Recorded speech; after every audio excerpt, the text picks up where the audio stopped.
Hi everybody, Lauren from Hearing Lauren here. I wanted to tackle the topic of auditory fatigue today, and it's something that I think everybody experiences, whether you're normal hearing or you have some sort of hearing impairment. So what auditory fatigue is, where your auditory system gets overstimulated and it gets used too frequently, that it just deteriorates over the course of the day. And the reason why normal hearing people do not talk about auditory fatigue as much is because they have a very natural ability to listen, whereas people that are deaf or hard of hearing, we have to learn how to listen. And what I mean by learn how to listen is that we don't hear naturally, especially cochlear implant users. We hear electrically. So at the beginning, it'll sound like beeps and whistles and kind of like robots or Mickey Mouse, Minnie Mouse, that kind of thing. Very high pitched like this, very robotic. And so the way I like to describe it is an electronic walkie-talkie is what it sounds like at the beginning.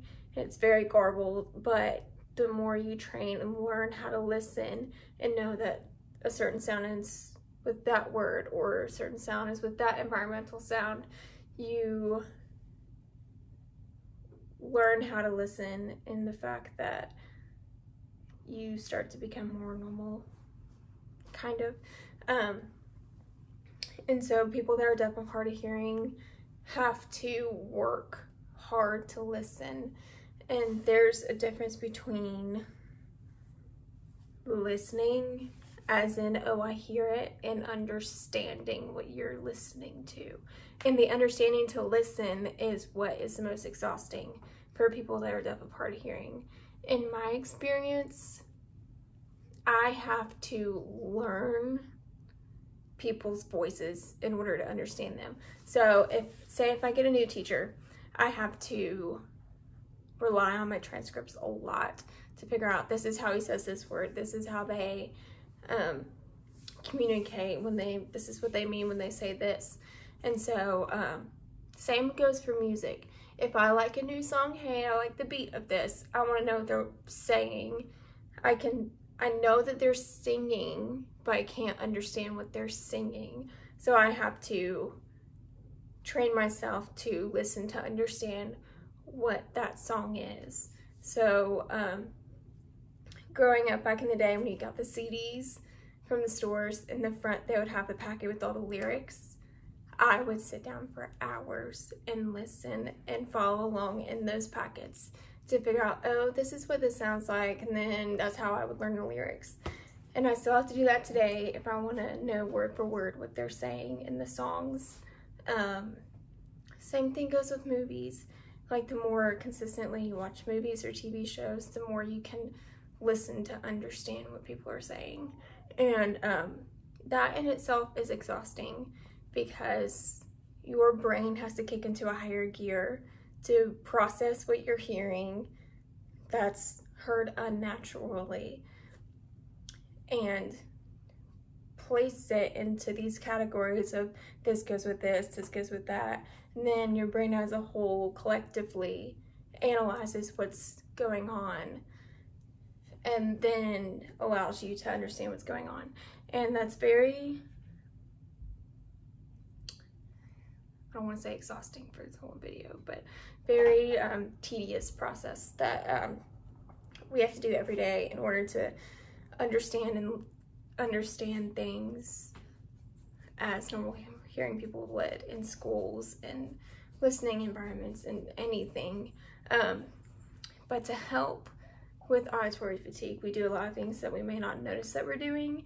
We may read lips, we ask them to repeat something, we ask them to say it in a different way, we turn off background noises to see if that will help us with auditory fatigue, and the fact that we don't have to work as hard to hear what they're saying in order to understand what they're saying.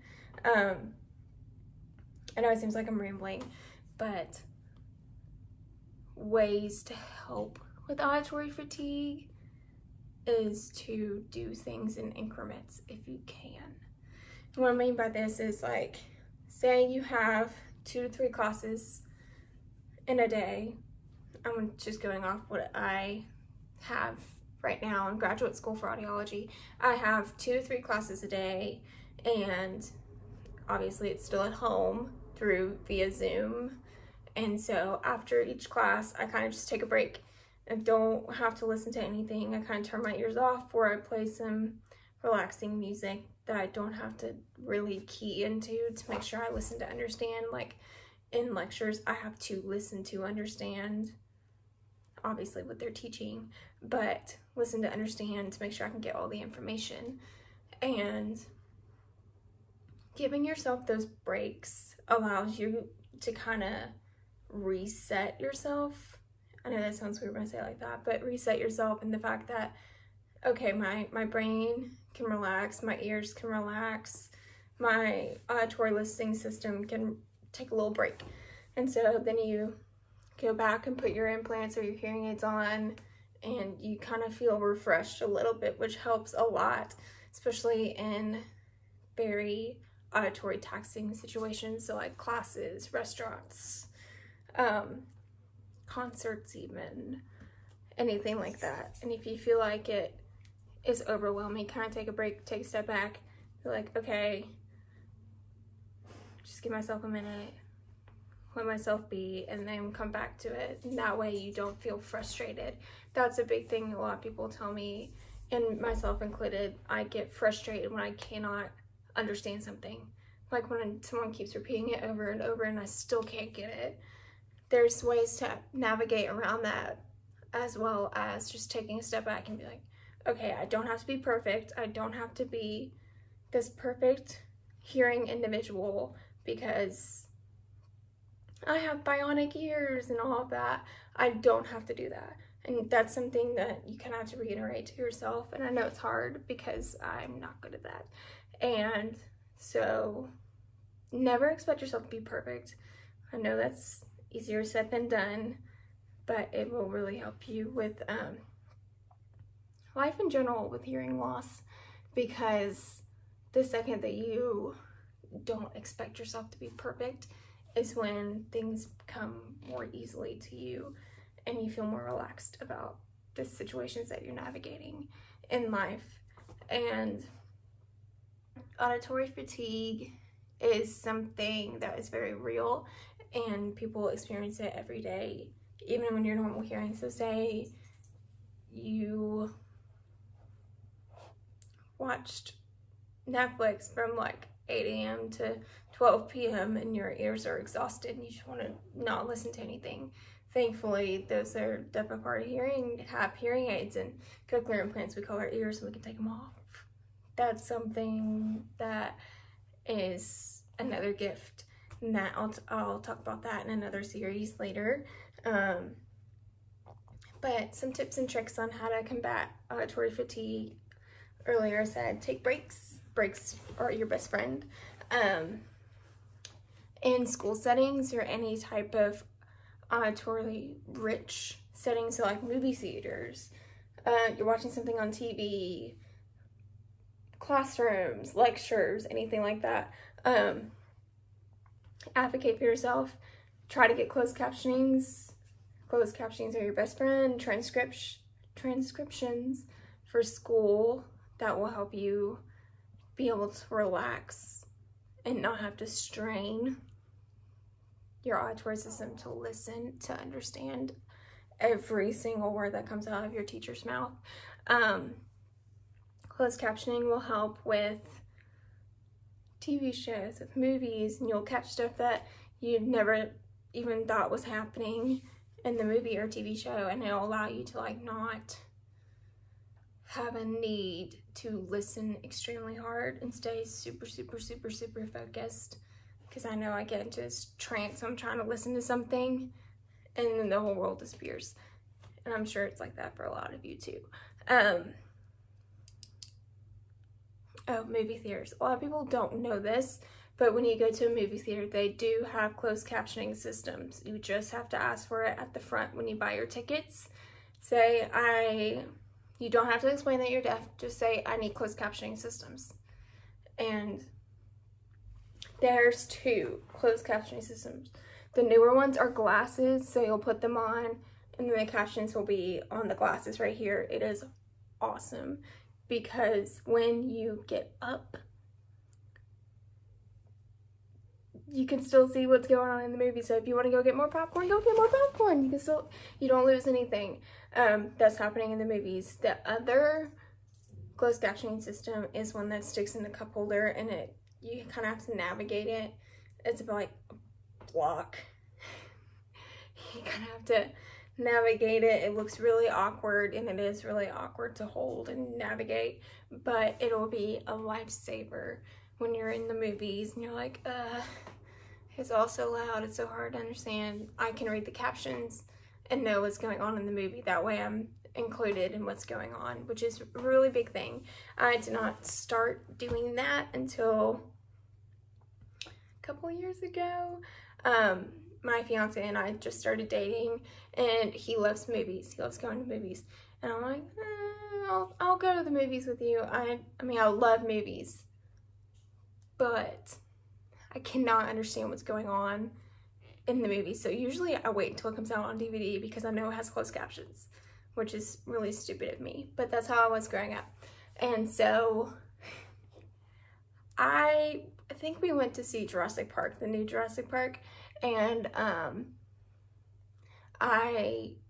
we got our tickets. I went to the bathroom because your girl has to pee all the time, like all girls. And so when I was in the bathroom, he asked for closed captioning because I'm stubborn. I was not about to ask for closed captioning because that's just how I am.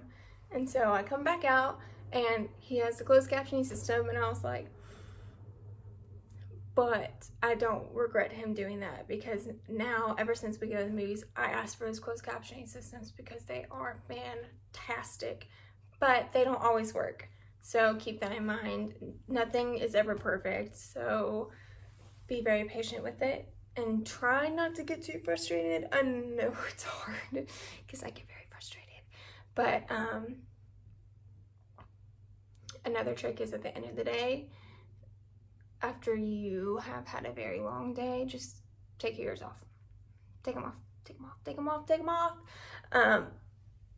Even if it's for like 5 to 10 minutes, you can leave them off, but auditory stimulation is very important. So at least put them back on after a little while because that's super, super important. And I'm going to make a visual of what auditory fatigue is somewhere right here. So I heard this from somebody recently. It's actually a really, really great analogy for people to understand what auditory fatigue is like and like what we hear as far as percentage-wise of conversation. So imagine a peephole. I'm gonna put a little hole over here. Imagine a wall and you have a peephole, like on your door. Like, you know, those little peepholes that you look into. Imagine you're watching a movie through a peephole. Peephole. I should probably say that a little bit better. Peephole. So you're watching the movie through the peephole, and all you can see of the movie is what you look through for the peephole. Things that reduce our ability to hear, to understand, is a big one, facial hair. And I'll put that in the little visual so you can kind of understand what it's like for someone who is deaf of hard of hearing who reads lips, what it's like to read lips of people that have facial hair. It is very, very, very difficult and increases our auditory fatigue because we have to rely more on our auditory only because our visual cues are reduced. And another one is not speaking clearly or speaking slower than normal and more exaggerated. That it's one of my biggest pet peeves. does not help, and it makes it a lot harder for someone to listen, to understand. So if I think of more tips, I'll throw them in the description box. If you like this video, give it a like down below. If you want to see more videos, subscribe here, and comment below if there are any topics or any questions you want me to cover. There's a lot of stuff that I can cover, but I want to be a resource to you because I know there's not a lot of information out there of people that are deaf, hard of hearing, and life experiences and all of that. So I really want to be a resource to you all. And so yeah, just let me know if you have any questions or any topics that you want covered. I'll be covering a lot more. And so, bye.